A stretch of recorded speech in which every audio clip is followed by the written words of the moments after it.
Hello and welcome to the show. Listen, we've got a great show planned for you. I always talk about this year being intentional.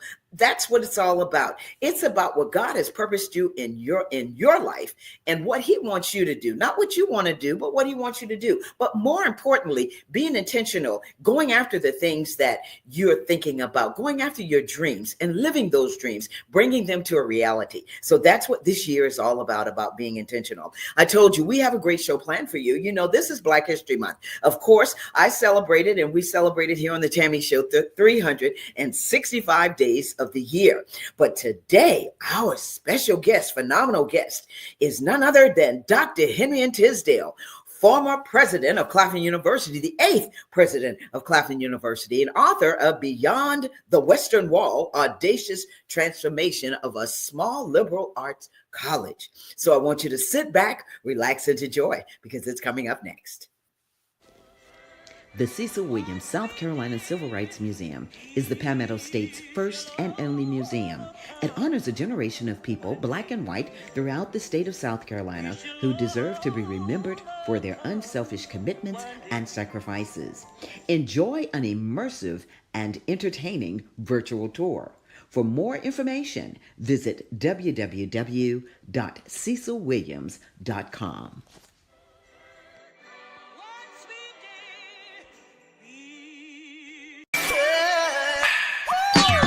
Hello, everybody. It's Finkley of The Michael Finkley Show, and you're watching Gold right now. Why? You're watching The Tammy Show. Stay tuned.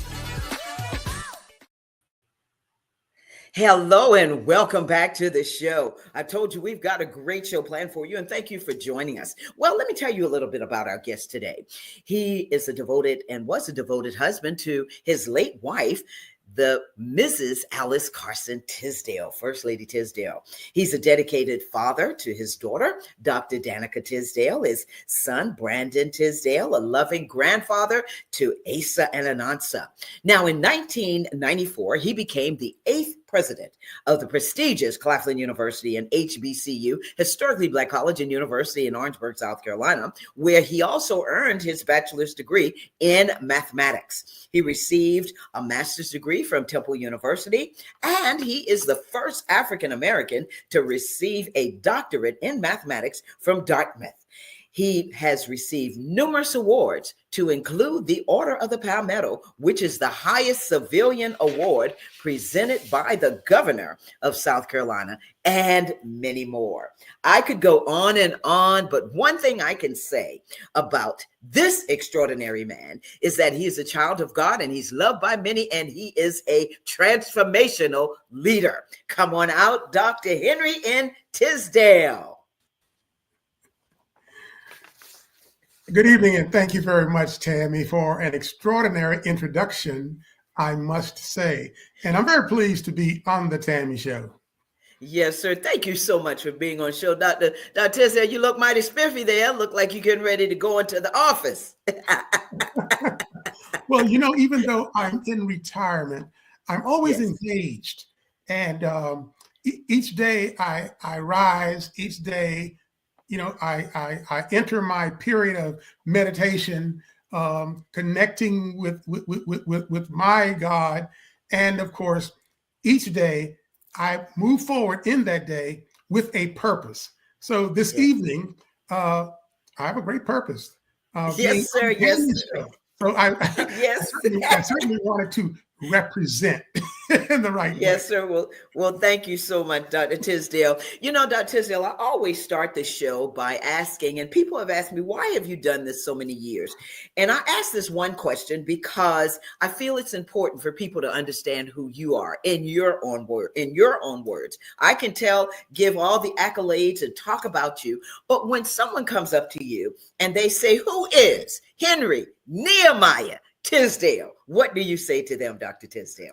Well, I like to say to them that, I have a story, and my story begins in the cotton and tobacco fields of Williamsburg County, South Carolina. I was born the son of sharecroppers, and it was that sharecropping and farm experience, I think, that gave me the impetus to want to gain an education. It was cotton Tammy, that sent me to college. Yeah. I didn't want to do Yeah. that anymore. I also let them know that I was very fortunate to have parents who valued education and to have parents who were, people of faith who believed in God and wanted the best for their children.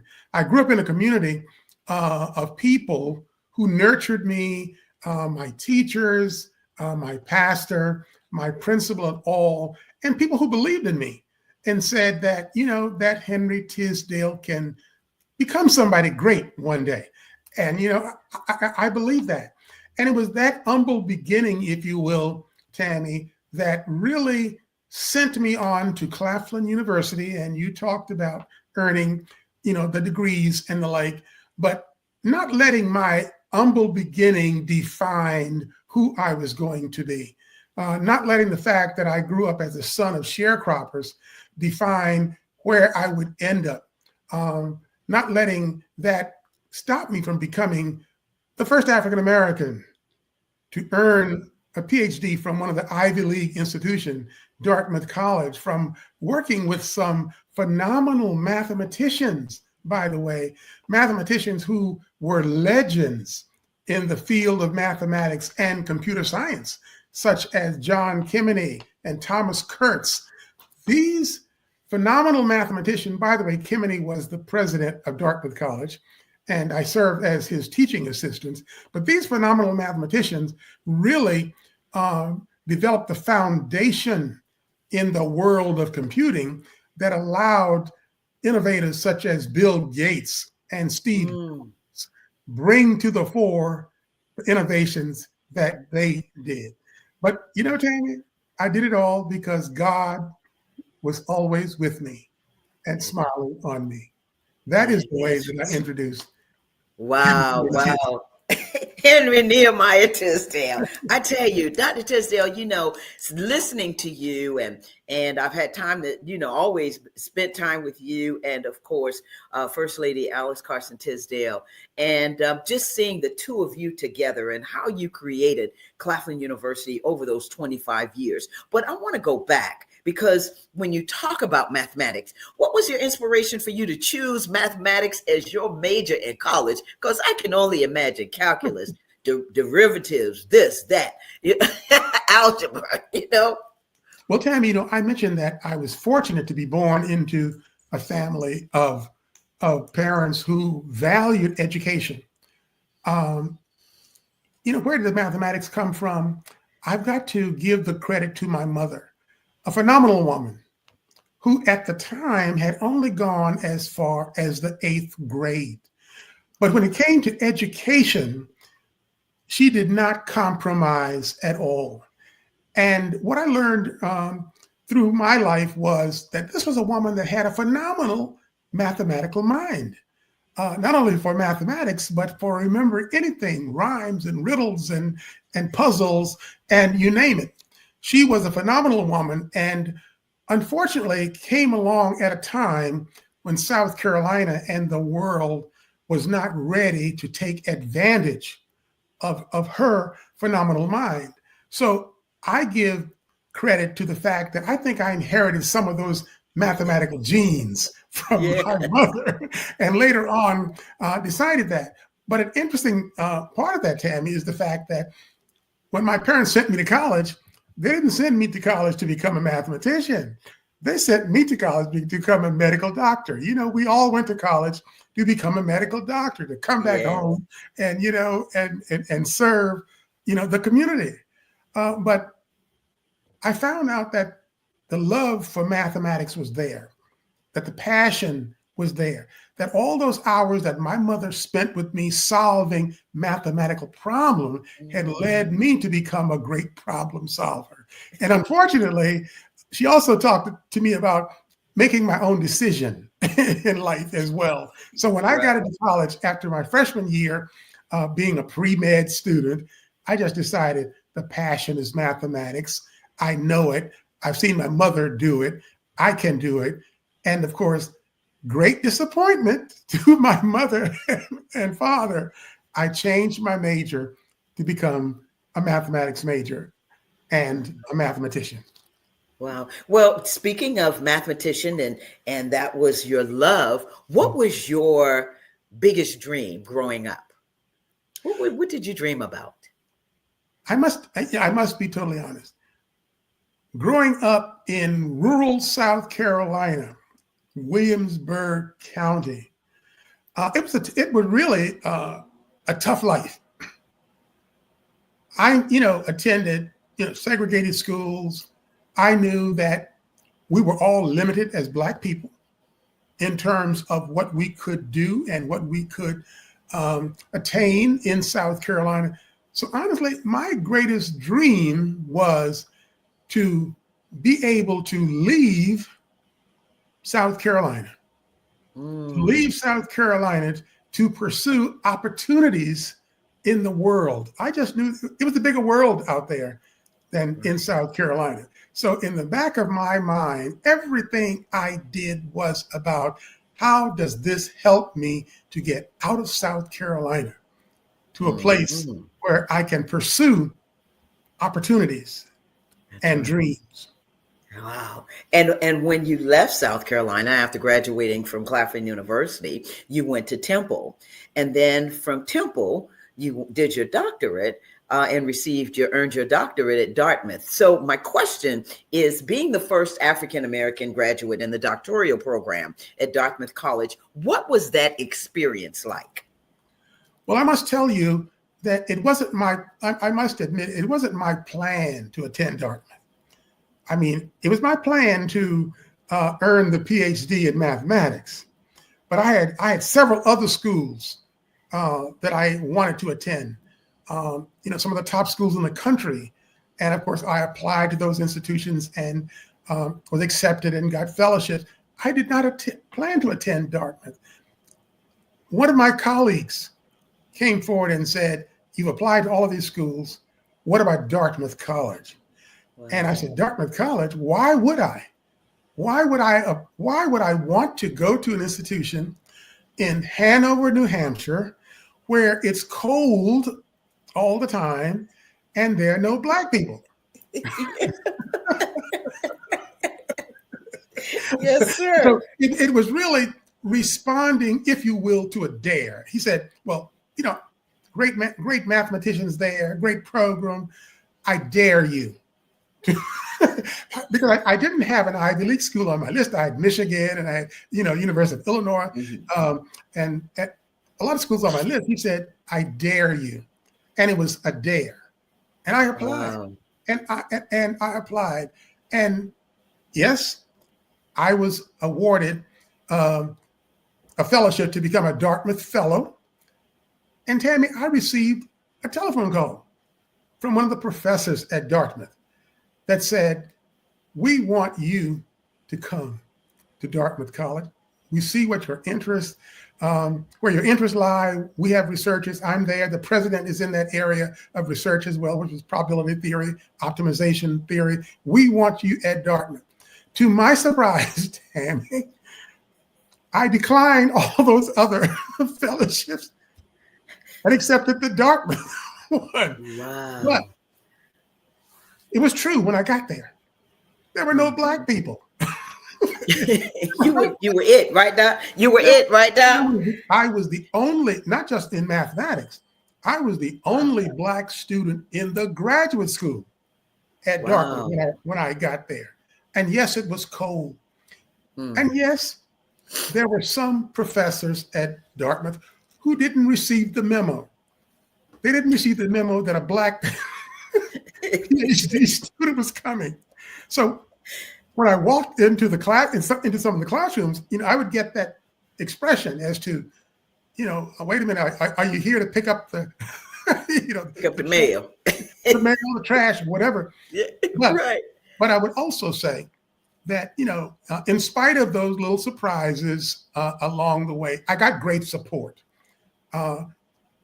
When you become the teaching assistant for the president of the college, of Dartmouth College, it said something about how they valued my presence and how they valued me as a PhD student and a scholar at that institution. So in spite of all that was going on, and I might tell you, there's a whole other side of this story, by the way, because the year I arrived at Dartmouth was the first year that they admitted women. So the whole issue of diversity was playing out at Dartmouth. Dartmouth was founded in 1779 to educate Native Americans. They didn't have one on campus. So they were trying to recruit Native Americans to come to campus. And they were trying to recruit African Americans. And I was the only one in the PhD program. They recruited undergraduates. And whereas my experience was one where I was insulated by my professors and the work that we were doing, just to be totally honest, undergraduate African American students were not well received. Time for them at Claflin, at Dartmouth College. But beyond just surprising a few professors as I walked into the classroom, got a great education, and the total experience at Dartmouth really did define me in terms of a mathematician and as a critical thinker. Dr. Tisdale, as I'm listening to you talk about your experience as the only African American graduate in the doctoral program, as well as in the whole graduate studies program, it reminds me of when I was a young girl and I was one of 5 that integrated our elementary school in Charleston, South Carolina. So my question becomes, did you feel that loneliness? Did you feel the loneliness? Were there times when you were talked to negatively or anything, any kind of thing like that? And how did you handle it? Well, I can tell you that, I mentioned that there was some surprised look as I entered some of the classes. I can also tell you that whereas there was great support, many of the students, of course, were coming from other places. For example, we all shared offices. My roommate was Bruce Edwards, who was coming from California, and Bruce was coming from Stanford. And Bruce, of course, his dad was Donald Edwards, who was a congressman from the state of California, and by the way, who was sitting on the Nixon impeachment panel at the time. And so the students were coming from other places, from all over, from Harvard, from Caltech, and Princeton, and other places. We had a volleyball team. We played a lot of volleyball in the mathematics department, by the way. The faculty members in general were very inviting, but I did have an incident that I had to deal with. One was sitting in a statistics course. I had, sitting there, the students began to talk about how, Black students were being allowed to come into Dartmouth, and of course, not having the required SAT score. And this was about undergraduate students, not having the SAT scores and not being totally qualified to be at Dartmouth College and the like. And I had to decide, sitting in that class, how do I handle this? Do I confront immediately, or do I think about it, think it through, and then react? I decided that I would sit it through, and at the very end of the class, I asked the professor, may I have a conversation with you? And he said, yes. And so we walked to his office, and I sat down and I shared with him how I felt being exposed to that conversation, and and those inferences that were being tossed about in the class. And that as a student of Dartmouth, I did not think I had to actually be exposed to in that way. And I did not have to be insulted in that way. And I was holding him responsible for the environment that was being created in the class. And that, if he handled it, that would be it. But I was not going to accept it. And, and he admitted that he let things get out of hand, and they forgot that I was in the class. Wow. So you were invisible, in other words. I was invisible. They forgot that I was in the class. And he said, he apologized and said, it'll never happen again. And it did not. Wow. And our relationship didn't change beyond that. Once we had that conversation, and I made it clear that it was just not acceptable, and I would not accept it. Wow. Go ahead, Dr. Tisdale. And we moved on. Now, you did ask the question about loneliness. Yes. Yes. Hanover is a very isolated place, very isolated to get to in the first place. I mean, you've got to land in Boston, and today you take a bus for three and a half hours, maybe, to ride from Boston, or you go into New York and maybe take 5 hours, or New Haven, Connecticut, and the like. It's very isolated. And in a place where there were literally very few Black people, there was nothing that made you feel like there was nothing real about it. So what did I do? I planned trips to Boston. I planned weekends to New York City. I planned New Yorks to New Haven, Connecticut. And I would say I'm on these trips to experience some of the real world, to see if it's still going on out there, because Hanover was not real. Well, Dr. Tisdale, on that note, we're going to take a break. And when we come back, what we're going to do is we're going to dive into Beyond the Western Wall and your transformation leadership, because I want to thank you for being so transparent, because you shared a lot as we are in this Black History Month, and you shared a lot that can help people understand what it was like. Only way people know is about the stories that we tell. And so I want to thank you for that. But we're going to take a break, Dr. Tisdale, if you just sit still, and we're going to be right back. I will. Okay. Thank you, folks. We'll be right back.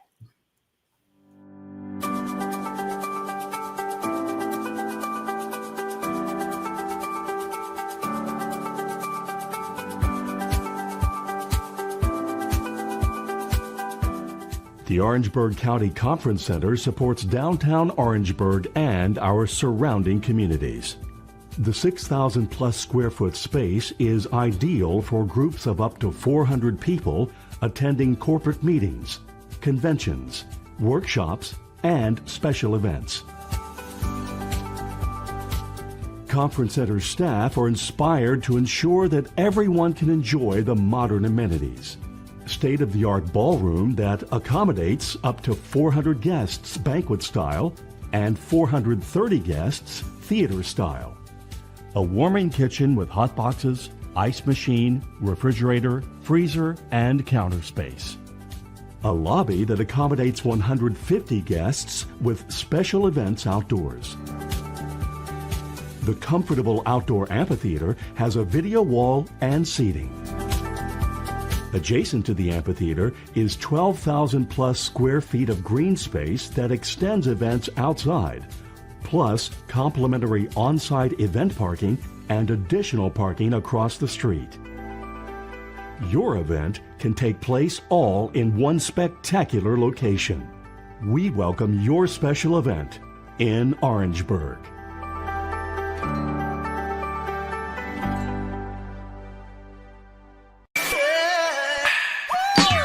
You're tuning in to the Tammy TV show, and we bringing in that Christian rap heat with Big Geek. What up? I want to thank Big Yeet. I also want to thank my friend Dr. Michael Finkley, Grammy nominee, for being on the show and always being so supportive. You know, folks, if you're just joining us, I'm talking with Dr. Henry in Tisdale, the former president of Claflin, the prestigious, as I must say, Claflin University. 25 years of presidency, the 8th president of Claflin University, and now he's written his book. He has penned it. It is Beyond the Western Wall, Audacious Transformation of a Small Liberal Arts College. And so, Dr. Tisdale, welcome again to the show, and thank you for joining us. Thank you, Tammy. Yes, you know, in the beginning, I wanted people to understand who Dr. Henry in Tisdale, who you are and what you've been doing and how you have got to the point where you became the president of your alma mater. And so I want to ask you that before we get into the book. How did that happen? And were you looking or wanting or dreaming to be a president of an HBCU or any college? Well, Tammy, I must admit that in 1985, I was invited to have a conversation with the vice president for academic affairs at Delaware State University, who informed me that the president of Delaware State, Dr. Luna Imashu, wanted to nominate me for an American Council on Education fellowship. And this particular program, by the way, is what I would consider the premier leadership development program for persons who aspire to become a college president. My first response to the vice president was, no, I really wasn't interested. I was a faculty member, doing what I was doing. She convinced me that you have nothing to lose. You have a year to spend. You keep your salary. You can be mentored by a president away from the university. You can visit other presidents. You can look and see what leadership is all about. And you can look and see what it would be like for you to be in a position of leadership at a higher level and the influence that you might have. So I said, okay, let him nominate me. I was nominated. And by the way, there are 3,000 colleges across the country. They were selecting 30. And I was one of 30 selected by the American Council on Education Fellows Program in 1985. And I then had to decide where I wanted to spend my year as sort of like an intern, if you will, serving with the president. I chose the president at the University of Delaware to serve as his special assistant for a year, to shadow him, to visit other presidents around the country, the President Bach at Harvard University, President Shane at the University of Wisconsin, the president at the University of Miami, Tad Foote, and President Richardson at Morgan State University. And I got a chance to travel to Washington, to network. And at the end of the year, I returned to Delaware State University. And to my surprise, after being offered an administrative position, I accepted. I left my Department of Mathematics and became Assistant Vice President for Strategic Planning, Budget, and Information Services. That was my introduction into leadership and higher education. And of course, later on, I was selected as the Vice President for Academic Affairs and the senior senior vice president at Delaware State University. And then came 1993. Claflin is now searching for a president. I must say this, Tammy, when I left South Carolina in 1965, I waved South Carolina goodbye. I was not looking to return to South Carolina. Yes, sir. At the time, here we are in 1993. My wife, Alice, was really moving forward in her career, having been honored as a superstar educator for the state of Delaware by the State Chamber of Commerce. My daughter was now in high school. My son was in middle school. We were doing fine in Delaware, but there was something, that said, why not? After being nominated by several persons, many of whom were alumni, I did decide to apply. And lo and behold, I was selected as the 8th president of Claflin University. Now, I must tell you that when I was selected, Alice and I had a decision to make, because we then said, okay, now it has happened. We'll have to decide what we're going to do. Are you going to accept it? But we prayed about it before. We'd gone into, times of discernment, thinking about, would we go to South Carolina? Would we do this? And at this point, when we stepped back on this occasion to pray about it, we knew that it was God's plan. It wasn't my plan or her plan, but it was God's plan that I would return to South Carolina to lead my alma mater into the 21st century.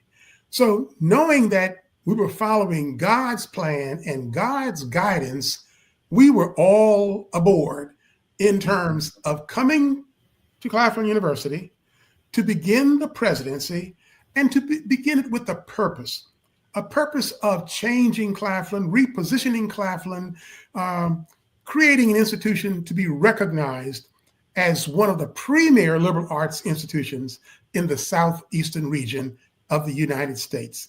That is what brought us home to Claflin University. To Orangeburg, South Carolina, little old Orangeburg. By the way, Tammy, yes, sir. The only difficulty we had was convincing my daughter.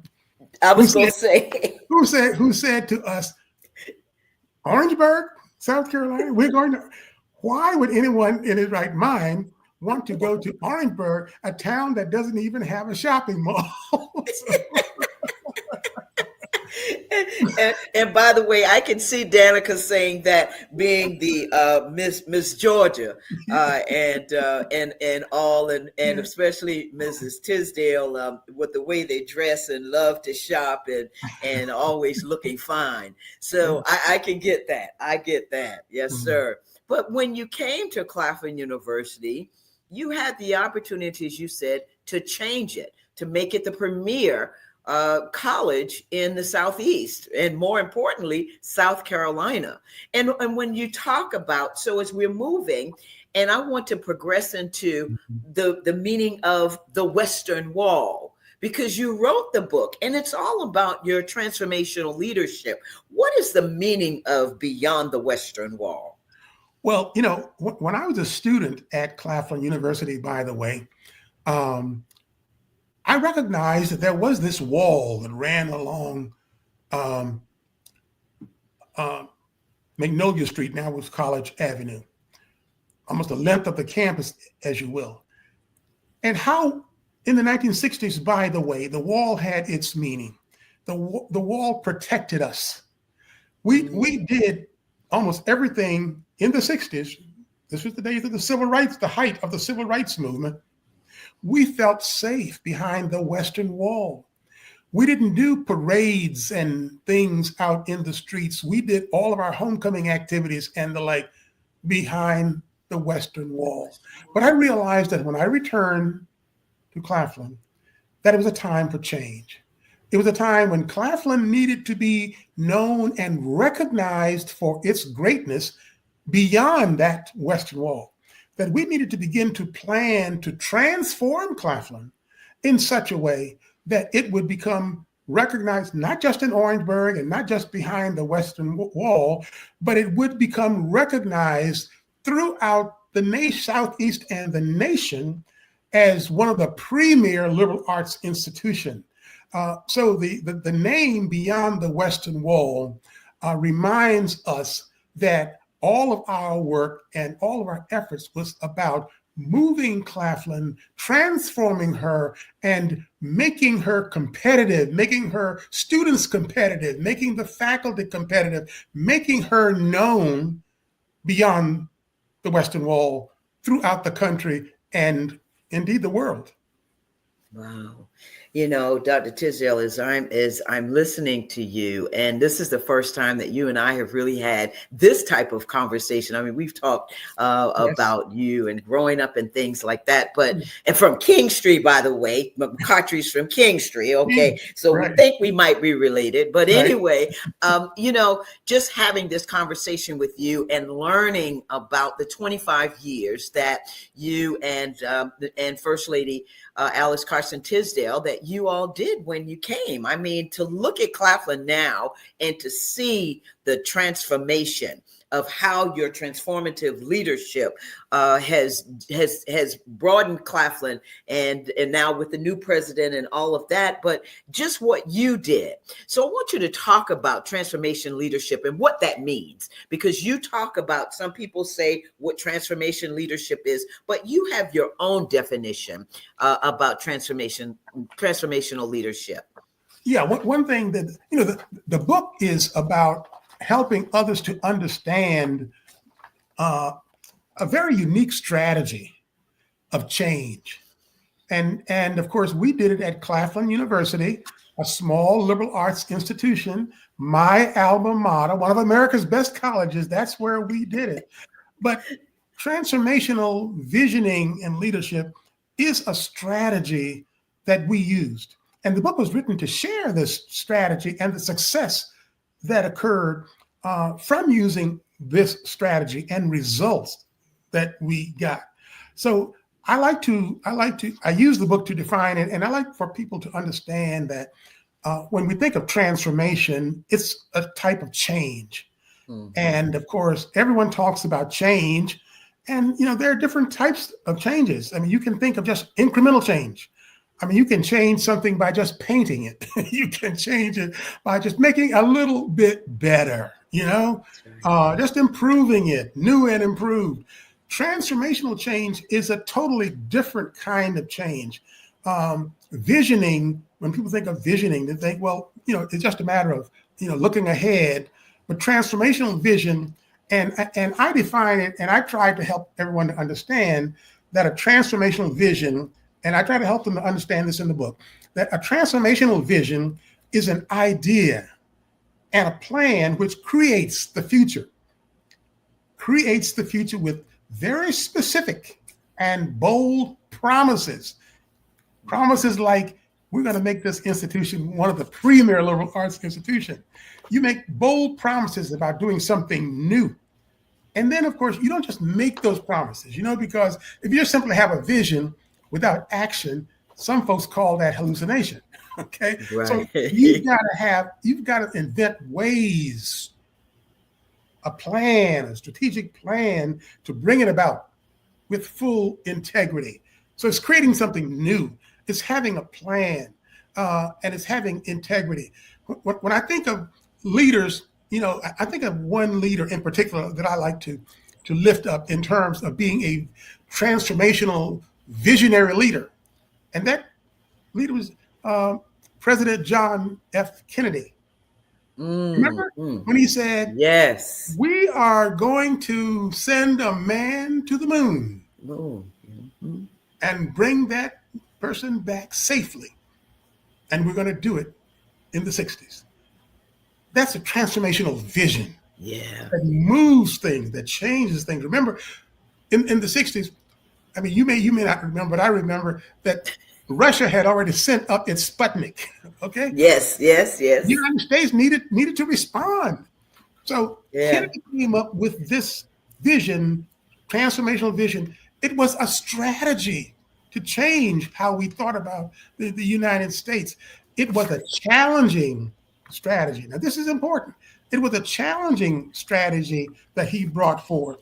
It was inspiring, by the way. We all thought if Russia can do it, we can do it too. And so it was this vision was inspiring, and it was believable that if Russia can do it, we believe we can do it. So it was an actionable vision, and it was measurable. He said, we're going to do it within the 60s. That's right. So in the book, if you read enough of it, you begin to understand that transformational vision is a strategy to move things, to create something new.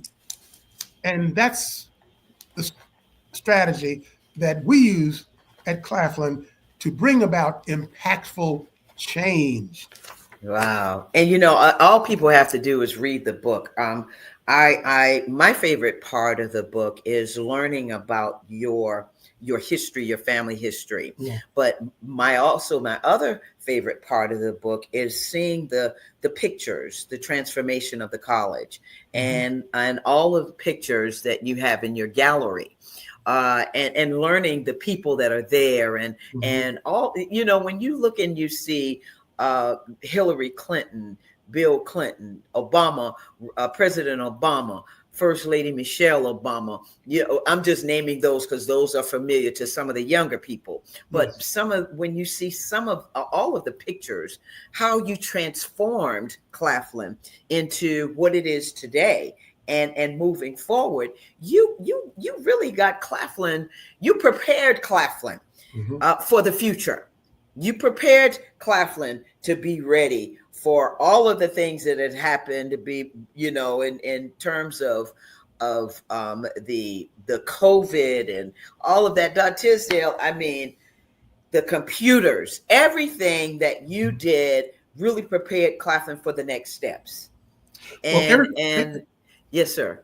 Everything, it was intentional. You used the word intentional. Intentional, yes, sir. It just wasn't haphazard. It just wasn't, well, whatever happens next, we'll take it. It was well planned. It was intentional. If we did it, we intended to do it. If we did it a very specific way to bring about the results that we wanted.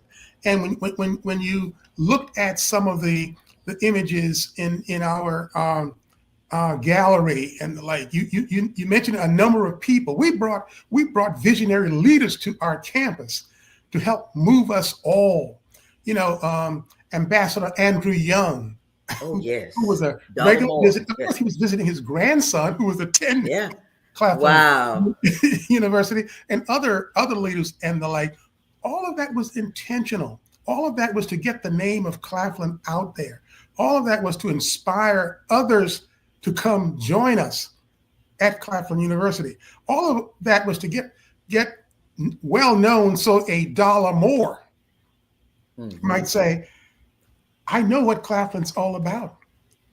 I'm ready to invest $1 million in this institution. Right. All that we did was intentional, purposeful in terms of the academic programs we built on the campus with the STEM focus, with the students that we recruited and groomed and prepared to become competitive, again, not just behind the wall, but competitive beyond the walls of Claflin University, to be competitive in bringing home national scholarships for the first time to the institution. All of that was intentional. The way we transformed the whole campus itself in terms of buildings and the ambiance on the campus, moving Claflin to a point where Black Southern Belle magazine listed Claflin as one of the 10 most heavenly HBCU campuses.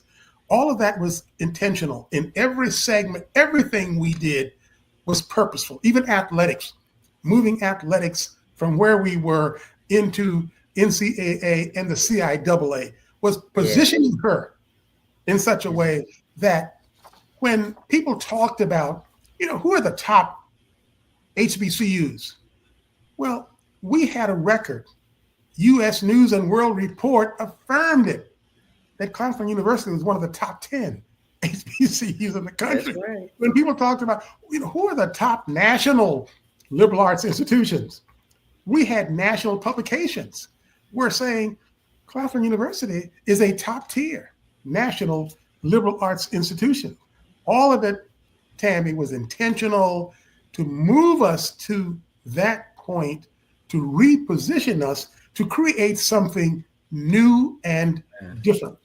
Yes, sir. And you did that. You did that. And so, Dr. Tisdale, as we're coming to the close of the interview, there are just a couple more questions I want to ask you. When people see this, we've talked about the successes, but what were some of the challenges that you faced during your time of trying to make sure that you transformed the audacious transformation of the small liberal arts college? What were some of those challenges that you faced? Well, to begin with, I think the one that I knew that was going to be there was enrollment. Um, you know, with integration came the majority institution into our community, if you will, and plucked away the best and the brightest. And we were left in some cases to accept what was there.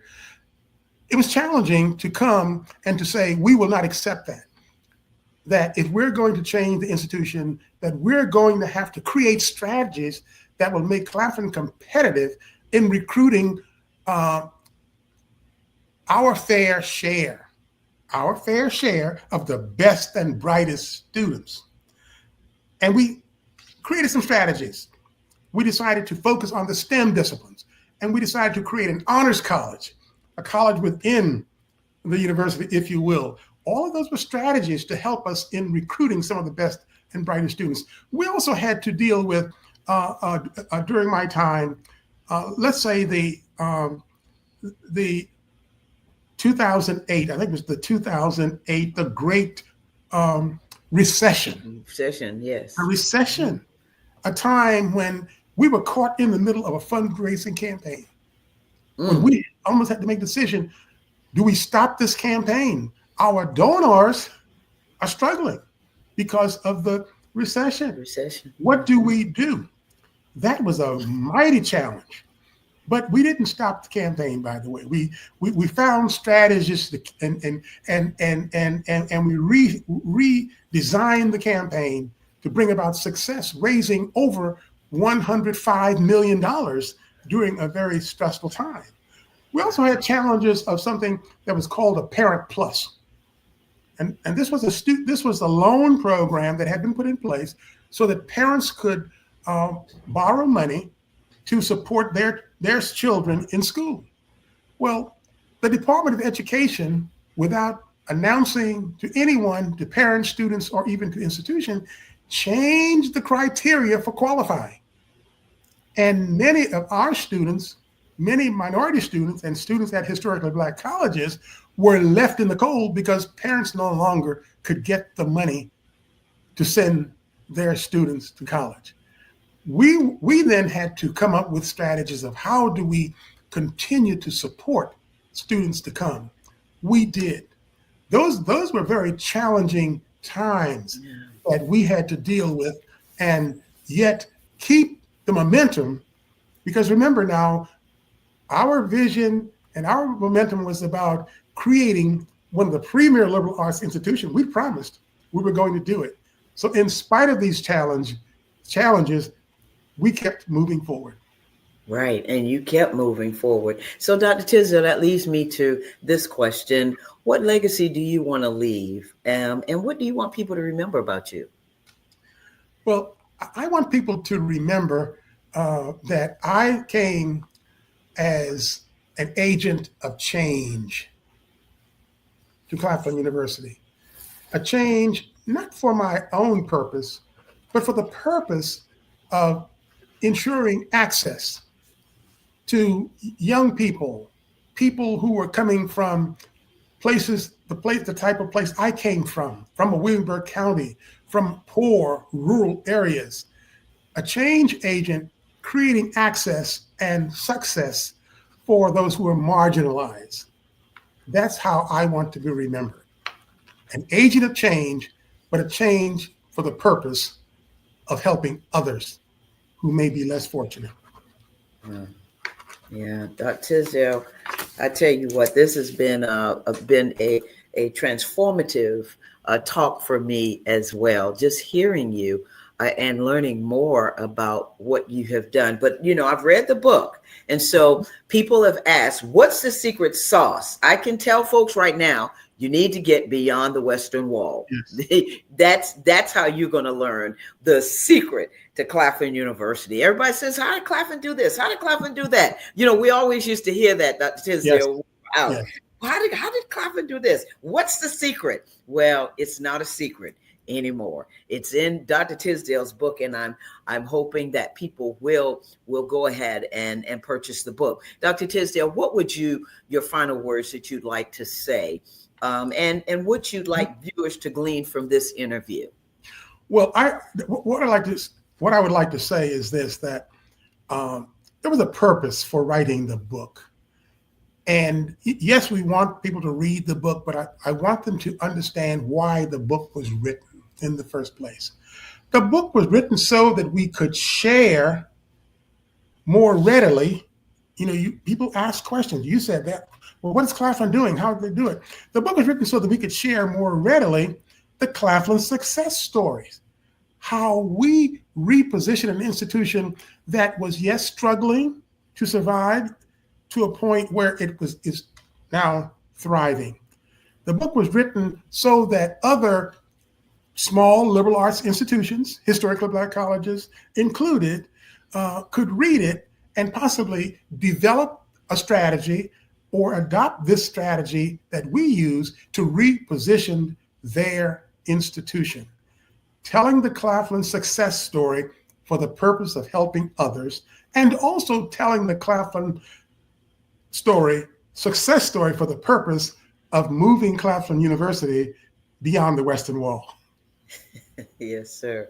So, Dr. Tisdale, after you said all of that, and we want people to understand that students need to read this book as well, because it's going to help them with their leadership skills. Am I correct in saying that? Oh, it's a book written for students who, and I always encourage students to think of themselves as future visionary leaders. I believe that all can lead, and the book is written in such a way that I think students who aspire to become visionary leaders, in reading this book, would, one, have an example, and I hold myself up as an example, and others as examples. But they could also begin to learn more about leadership theories as well, and they can begin to learn about practice in leadership, and they can begin to read about other, and they're cited in the book, other visionary leaders and models and the like. And I have quite a section in there on how to become a visionary leader, which applies specifically to students, college students in particular. Leadership can be learned. Yes, it can. Therefore, it is for students. Yes, sir. Dr. Tisdale, what's next for you? Well, Tammy, as you know, and I want to thank you for being a part of this next in a way, because right now it is about making certain that I give due diligence to promoting the book and getting it out there. And I thank you and the Tammy Media Group for helping me to do that.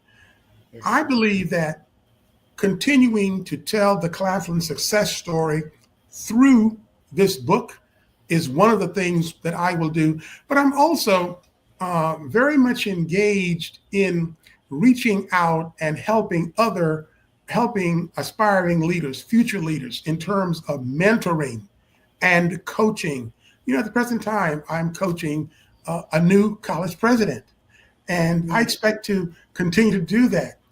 I can expect to continue to serve as a mentor for young aspiring leaders. I get calls and they ask, President Tisdale, can I call you and talk to you? I plan to continue to do that, to offer up my experience to those who can learn and become the next generation of visionary leaders. Wow, that's great. That and Dr. Tisdale, I couldn't see you doing anything else but that, because that's the type of person you are. If you talk to anybody, any student that I've met over the past, from your past 25 years as the president of Claflin University, the one thing that I hear them say that's common is you can always talk to Dr. Tisdale. He always helped me. Same thing they say about First Lady Alice Carson Tisdale. Oh, she was tough now, but she would tell you the truth That's and right. she would help you. Now I That's know that because I work with her. So, she brought me to Claflin. And so I'm grateful to both of you all for having the Claflin experience, because you did hire me, and I do appreciate that. And I'll never forget that experience that I had. Well, and I thank you for joining us and helping us create this story that is worth telling. Yes, sir. Yes, sir. Well, we're going to show the book, Dr. Tisdale. Willie, we have a copy of the book, folks. This is Beyond the Western Wall, Audacious Transformation of a Small Liberal Arts College. You can get it on Amazon. You want to go to his website. Willie, you can take that and show the website now, where folks can go to the website and purchase the book on the website. And we want to make sure, Dr. Tisdale, that people understand that the website is fabulous. Let me tell you, you go in there, you'll learn about Dr. Tisdale. You see all the pictures. You'll even be able to contact him if you'd like him to come and speak at your university and or your organization. Yes. When we talk about leadership, we're not just talking about college. You're talking about being a leader in general. Am I correct in saying that, That is Dr. correct. Tisdale? Any organization. Yes. Yes. So we want people to understand that. He has a LinkedIn page, folks. That's Henry N. Tisdale, PhD. And so you can go to the LinkedIn page and also message him there and talk with him. Dr. Tisdale, one of the things that I always ask my guests, and this is the last question, the 3 words that describe you. Well, I think the 3 words that would describe me would be consistent, would be leader, and would be supporter. That's you. Okay. That's you. And I have heard folks say all of those things and more. Dr. Tisdale, I want to thank you again for being on the Tammy Show. And we appreciate you, love what you're doing, and are honored to be a part of all that you are doing. So thank you for the opportunity. But thank you for the opportunity and your patience with being on the show tonight with us. This has been an honor for me. Well, thank you very much, Tammy, for having me on the Tammy Show. I appreciate this, and I'm certain that this will go a long way in terms of what I'm trying to do, and that is to get out the word about, the Claflin success story and my book, Beyond the Western Wall, Audacious Transformation of a Small Liberal Arts College. That's right. Well, Dr. Tisdale, thank you so much. You have a good night, and we look forward to more. And as I said, if there's anything that we can do here, you know that we are here for you. And I know Willie's shaking his head, saying that's right, Dr. Tisdale. So we thank you again, and God bless you. Thank you. All right. Good night. All right. Well, listen, you heard it right here. Dr. Henry N. Tisdale, 8th president of Claflin University, and his book, Beyond the Western Wall, Audacious Transformation of a Small Liberal Arts College. You can purchase it on Amazon. You can go to his website, and yes, you'll be able to purchase the book there. We talk about being intentional, and you heard Dr. Tisdale say that. So I just want to thank you, viewers, for always being intentional with tuning in to Tammy right here on the YouTube channel. Join us next week as our special guest is none other than the professor and author, Damon Fordham. He's going to be joining us and talking about his brand new book and about Black history, some Black history facts. So I want to thank my producers, Alicia, associate producer, senior associate producer, Willie Daniels. Remember, and I want to thank Ashley as well, our guest coordinator. Can't forget about you, Ashley. Thank you. Thank you so much. And of course, T-Vision for letting us use his studios in Charleston. We have a studio now in Charleston. It's called the Dream Studio. So you'll see us more there as well. Please subscribe to the Tammy TV show. That's the YouTube channel. Hit the subscribe button and it will notify you. Remember, let's be a blessing to somebody today and every day. Pick up the phone and call that person. Thank you again for being on the show and for joining us. Until the next time, take care of yourself. Bye-bye.